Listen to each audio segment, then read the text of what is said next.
ఈ పెళ్లి సంబంధం మాకోకే.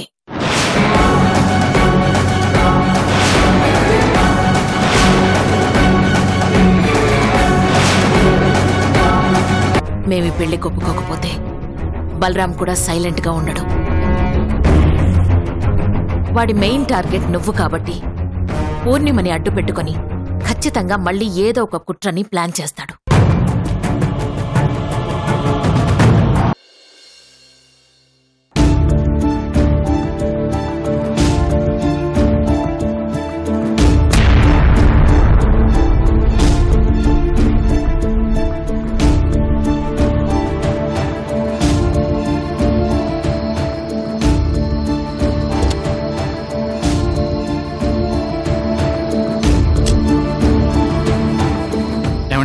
ఇక్కడ రాజన్ గారు ఇల్లు ఎక్కడండి?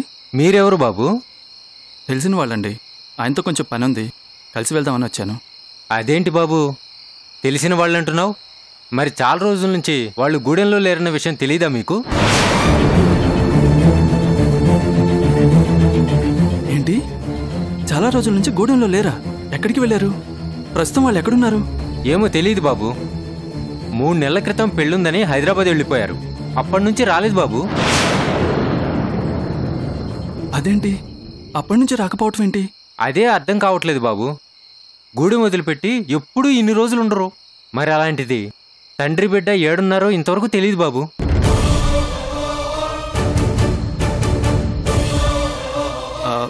సోము అని ఆయదవా ఆడు మధ్యలో ఒకసారి వచ్చాడు బాబు. బాగా డబ్బులు ఎదజల్లాడు. మరదల్ని పెళ్లి చేసుకోబోతున్నానని చెప్పాడు బాబు.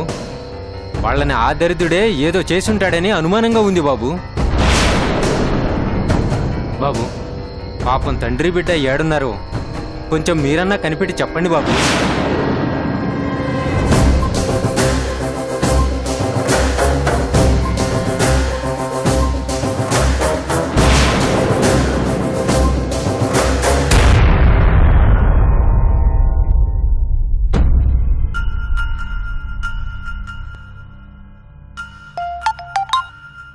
చెప్పు కిరణ్, వెళ్ళావా?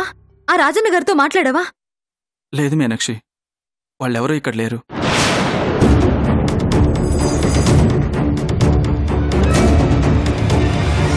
మూడు నెలల క్రితం పెళ్ళుందని హైదరాబాద్ వెళ్ళిపోయారు. అప్పటి నుంచి రాలేదు బాబు. ఏంటి కిరణ్ ఇది? వాళ్ళ దగ్గరకు వెళ్తే ఖచ్చితంగా సోము గురించి ఏదో ఒక క్లూ దొరుకుతుందనే ఒక పెద్ద హోప్తో ఉన్నాం. కానీ ఒకే ఒక్క ఆధారం కూడా ఇలా మిస్ అయిపోయిందేంటి? అదే చాలా బాధగా ఉంది మీనాక్షి. ఏం చేయాలో అర్థం కావట్లేదు. కిరణ్, నువ్వు చెప్పిన దాన్ని బట్టి చూస్తుంటే ఆ సోము నీలని పెళ్లి చేసుకోవాలని ప్రయత్నిస్తున్నాడు కాబట్టి వాడే వాళ్ళని హైదరాబాద్లో ఉంచాడేమోనని డౌట్గా ఉంది. ఈ డౌట్స్ అన్నిటికీ ఒక క్లారిటీ రావాలన్నా, అసలు ఆ సోము ఎక్కడున్నాడో తెలియాలన్నా ఫస్ట్ నీళ్ళెక్కడుందో మనకు తెలియాలి.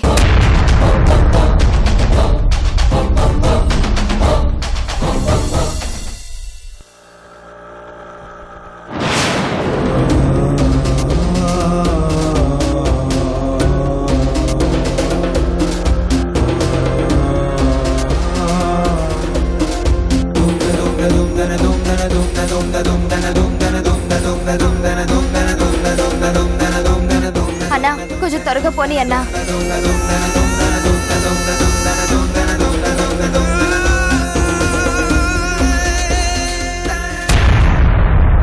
మీనాక్షి, ఏంటి ఆఫీస్కి ఇంత ఎర్లీగా బయలుదేరాం?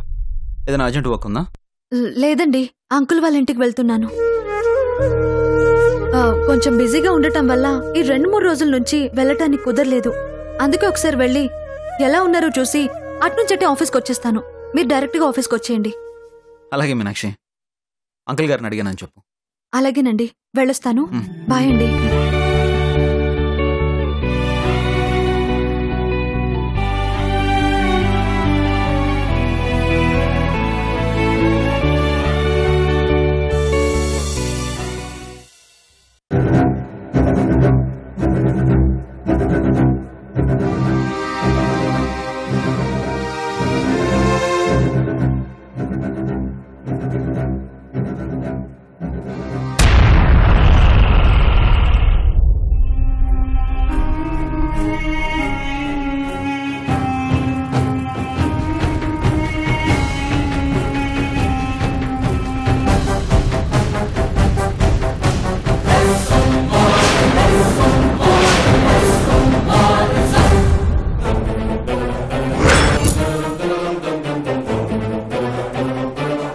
దొరా దొరా ఏంది దొరా ఇదంతా? అమ్మా నీలా, నువ్వెందుకు వచ్చావమ్మా? ఏంది దొరా ఇది? మీకిట్ట ప్రమాదం జరిగిందనే విషయం నాకెందుకు చెప్పలేదు? అబ్బా, ఇవన్నీ సరేనమ్మా. నిన్ను హాస్టల్ నుంచి బయటికి రావద్దని ఇలా వస్తే ఆ సోము నుంచి నీకేదైనా ప్రమాదం ఉందని అభి చెప్పాడు కదమ్మా. ఎందుకు వచ్చావమ్మా? ఏంది దొరా అట్ట అంటారు? అయ్యని పోగొట్టుకుని అనాథనైన నన్ను మీ బిడ్డలా చూసుకుంటున్నారు. నాకెట్టాంటి ప్రమాదం ఏర్పడకూడదని భద్రంగా హాస్టల్లో ఉంచారు. నన్నింత బాధ్యతగా చూసుకుంటున్న మీకు ఇట్టా జరిగితే దగ్గరుండి మిమ్మల్ని జాగ్రత్తగా చూసుకోవాల్సిన బాధ్యత నాకు లేదా చెప్పండి?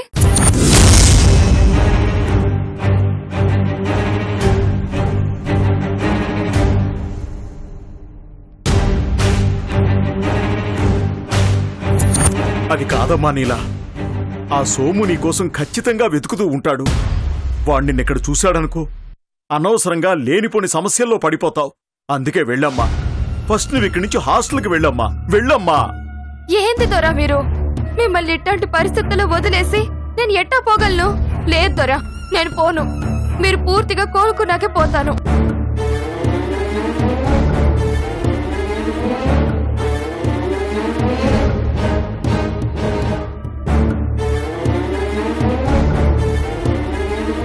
అమ్మా, నన్ను జాగ్రత్తగా చూసుకోవడానికి మీనాక్షి ఉందమ్మా. ఈ విషయంలో నువ్వు టెన్షన్ పడాల్సిన అవసరం లేదమ్మా.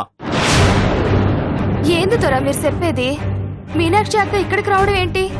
ఆ రోజు పెళ్లిలో అంత పెద్ద గొడవ జరిగినది కదా. మరి అక్క ఇక్కడికి రావడం కృష్ణానికి తెలిస్తే మళ్ళీ గొడవ జరిగే ప్రమాదం ఉంది కదా.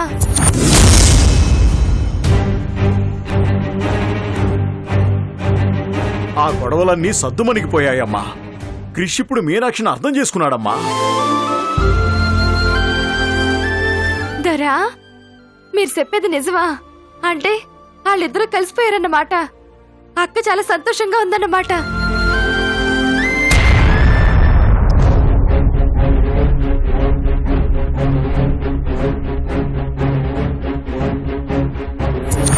లేదమ్మా, ఆ శకునిగాడు బలరాం ఉన్నాడు కదా, వాడు మళ్ళీ వాళ్ళిద్దరినీ విడగొట్టాలని ప్రయత్నిస్తున్నాడమ్మా. అందుకోసం ఒక ఆడపిల్ల జీవితాన్ని అడ్డం పెట్టుకుని వాడు మీనాక్షిని బ్లాక్మెయిల్ చేస్తున్నాడమ్మా.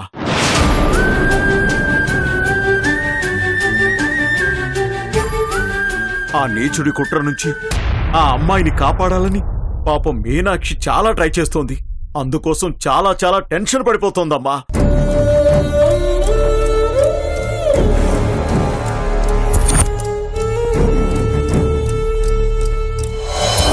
ఇప్పుడిప్పుడే దగ్గరవుతోన్న క్రిష్ ఆ బలరాం దుర్మార్గాల వల్ల మళ్ళీ ఎక్కడ దూరం అయిపోతానోనని చాలా బాధపడిపోతోందమ్మా.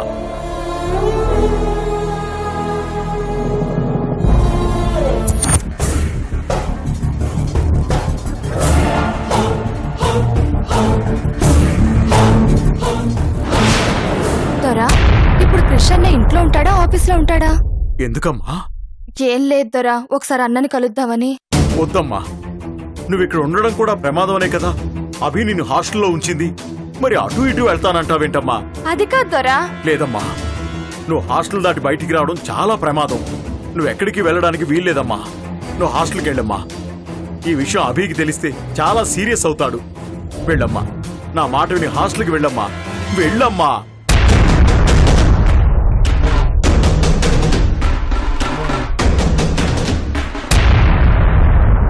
అట్టాగే దొరా, వెళ్ళొస్తాను. జాగ్రత్తమ్మా. అలాగే, మీరు చాలా జాగ్రత్తగా ఉండండి. అలాగేనమ్మా.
అశ్విని భరణి కృతిక రోహిణి మృగశిర ఆరుద్ర పునరోసు పుష్యమి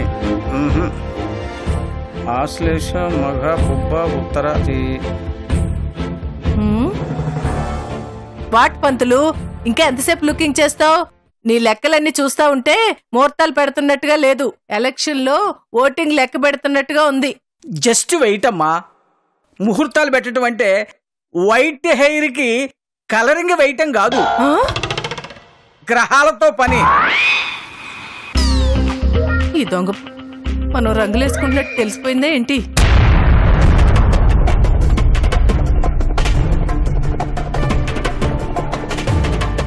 అమ్మా, ఇద్దరి జాతకాలు అద్భుతంగా కలిశాయి. అలాగే వాళ్ళ జాతకాల ప్రకారం బ్రహ్మాండమైన ముహూర్తం కూడా కుదిరింది.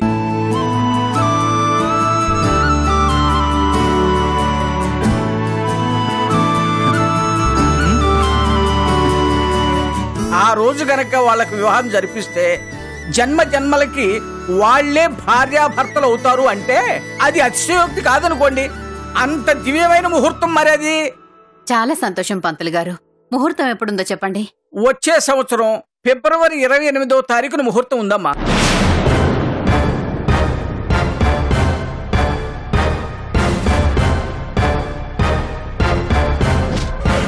ఏంటి పంతులు గారు మీరు వచ్చే సంవత్సరం ఏంటండి? వీలైనంత త్వరలో ముహూర్తం చూడమని చెబితే 8 నెలల తర్వాత ఉందని చెబుతారేంటండి? ఆయన దృష్టిలో వీలైనంత త్వరగా అంటే 8 నెలల తర్వాత అనుకుంటాను. ఇంకా నయ్యం, కొంచెం లేటుగా చూడమంటే వచ్చే జన్మలో ఉందని చెప్పేవాడేమో. పంతులు గారు, అమ్మా, ఈ దగ్గరలో ఏదైనా ముహూర్తం ఉంటే చూడండి. ఉందమ్మా, కానీ అంత తక్కువ వ్యవధిలో అయితే మీరు పెళ్లి ఏర్పాట్లు చేసుకోలేరని చెప్పలేదు. పర్లేదు, ఎప్పుడుందో చెప్పండి. ఇంకొక 10 రోజుల్లో నిశ్చితార్థానికి, ఆ తరువాత 3 రోజుల్లో పెళ్లికి ముహూర్తం ఉందమ్మా. ఆ తరువాత 8 నెలల దాకా ముహూర్తాలు లేవు.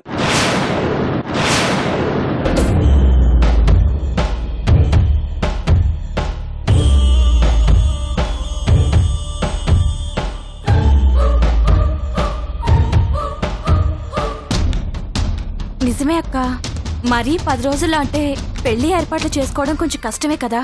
ఏం ప్రాబ్లం లేదు పిన్ని. వెడ్డింగ్ ప్లానర్స్కి కాంట్రాక్ట్ ఇస్తే ఏర్పాట్లన్నీ వాళ్లే చూసుకుంటారు. మామ్, ఏం టెన్షన్ పడాల్సిన అవసరం లేదు. ఈ ముహూర్తాన్ని ఫిక్స్ చేద్దాం, ఓకేనా? ఏం బ్రో? మనకి ఓకేరా, కానీ ఇంత త్వరగా అంటే ఆ దేవకి వాళ్ళ అభిప్రాయం కూడా తెలుసుకోవాలి కదా. పంతులు గారు, అమ్మా, ఒక్కసారి వాళ్ళతో మాట్లాడాక ఏ విషయం మీకు తెలియజేస్తాం. అలాగేనమ్మా. మరి నేను వెళ్ళొస్తానమ్మా. అలాగేనండి. నమస్కారం. నమస్కారం. క్రిష్, ఇంత తక్కువ టైంలో అంటే వాళ్ళు ఏమంటారో ఏమో. సరే, నువ్వు మీనాక్షి వెళ్ళి వాళ్ళని ఇలాగోలా కన్విన్స్ చేయండిరా.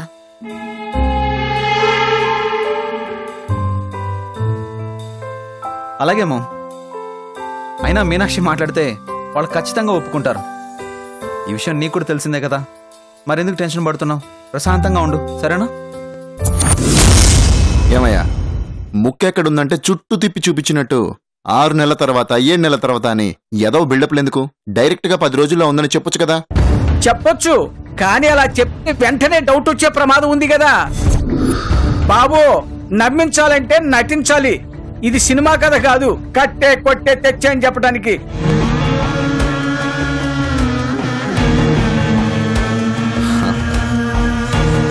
పెళ్లికి వాళ్ళు ఒప్పుకోవడం వెనుక ప్లాన్ ఏంటో తెలుసుకోవడం కోసం ఆటలో మొదటి పార్ట్ని స్టార్ట్ చేశాను. నా సామి రంగా ఇప్పుడు బయటికి తన్నుకొస్తుంది వాళ్ళ అసలు రియాక్షన్ ఏంటన్నది. ముళ్ళును ముళ్ళుతోనే తీయాలన్నట్టు ఓవైపు నమ్మకంగా పెళ్లి ప్రయత్నాలు చేస్తూనే మరోవైపు వాడి నిజస్వరూపం బయట పెట్టాలన్న ఆలోచన బాగానే ఉందమ్మా. కానీ ఆ ప్రయత్నాలు ఎక్కువ రోజులు కొనసాగించడం చాలా కష్టం కదా.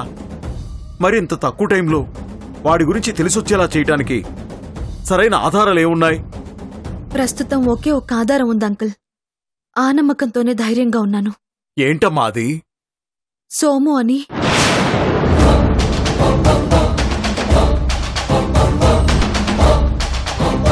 అదే అంకుల్, ఆ రోజు పెళ్లిలో బలరాం అబద్ధాలు చెప్పించాడు కదా, వాడే.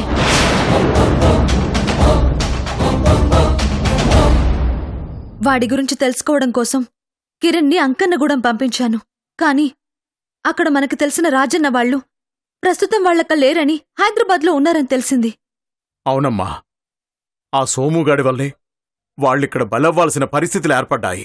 అయినా ఆ రాజన్ ఇప్పుడు లేడమ్మా, చనిపోయాడమ్మా.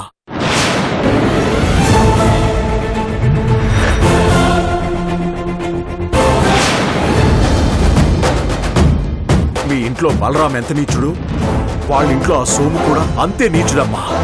మరదల మీద కన్నేసి పెళ్లి చేసుకోవాలని ప్రయత్నిస్తుంటే అడ్డుపడిన తండ్రిని దారుణంగా చంపేశాడమ్మా వాడు. అంకుల్, ఈ విషయాలన్నీ మీకెలా తెలుసు? సందర్భం రాలేదు కాబట్టి ఎప్పుడూ నీతో చెప్పలేదు. ఏం లేదమ్మా, అప్పుడు మీ పెళ్లిలో గొడవ జరిగిన కొన్ని రోజుల తర్వాత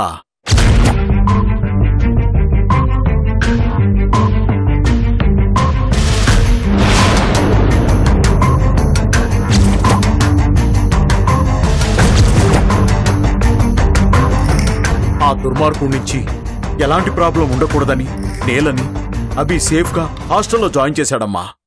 thank you uncle, thank you so much. వాళ్ళ గురించి ఎలా తెలుసుకోవాలని చాలా టెన్షన్ పడిపోయాను. ఒక మంచి ఇన్ఫర్మేషన్ ఇచ్చారు. Thank you uncle, thank you so much. Uncle, Neel ఎక్కడుందో తెలిసింది కాబట్టి ఇక సోముని ఈజీగా పట్టుకోవచ్చు. నాకు అర్జెంటుగా నీళ్ళ ఫోన్ నంబర్ కావాలి. అది కాదమ్మా, నేల ద్వారా వాడిని పట్టుకోవడానికి ఎలా కుదురుతుందో నాకు అర్థం కావట్లేదు. దానికి సంబంధించి నా దగ్గర ఒక ప్లాన్ ఉంది అంకుల్. ఫస్ట్ ఫోన్ నంబర్ ఇవ్వండి. అవును, చెప్పడం మర్చిపోయానమ్మా. నువ్వు రావడానికి ముందే ఆ నేల ఇక్కడికి వచ్చి వెళ్ళింది. అవునా? అంటే తను ఖచ్చితంగా ఆన్ ది వేలో ఉండుంటుంది. అంకుల్, త్వరగా నంబర్ ఇవ్వండి, అర్జెంటుగా తనతో మాట్లాడాలి. అది యాక్సిడెంట్ అయినప్పుడు ఫోన్ కూడా పగిలిపోయిందమ్మా. నెంబరు డైరీలో రాసినట్టు గుర్తమ్మా. ఆ డ్రాలో ఉంది చూడు.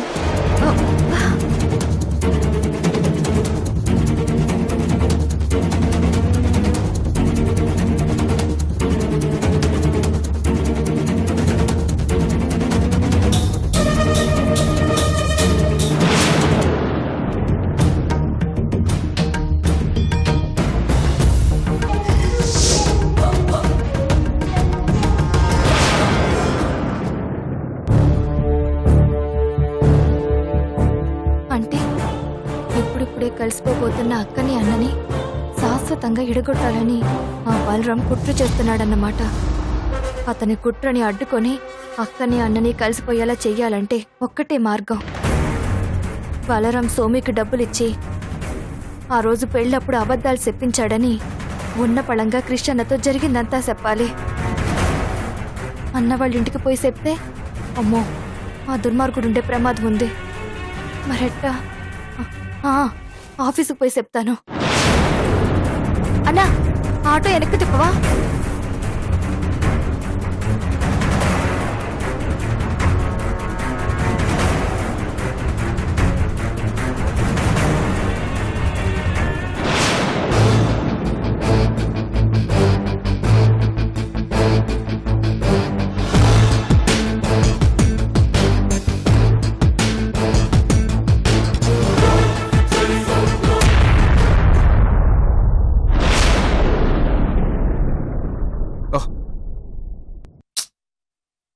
దీన్ని అర్జెంటుగా ఆడిటర్కి హ్యాండ్ ఓవర్ చేయాలి కదా.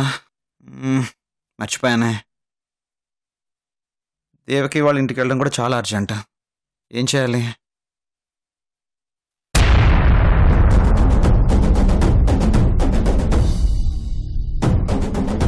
బ్రో,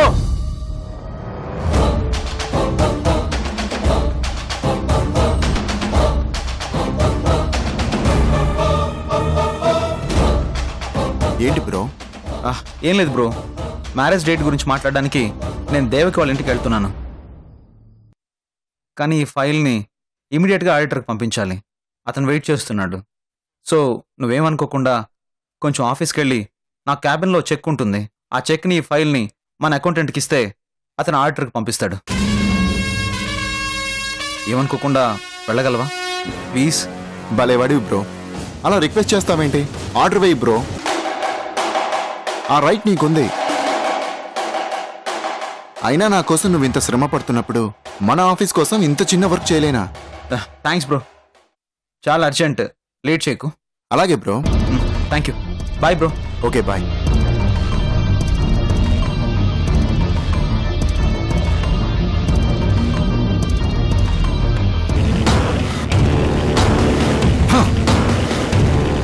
ఇప్పుడు ఆఫీస్కి ఎవరు వెళ్తారు? తొక్కలోది.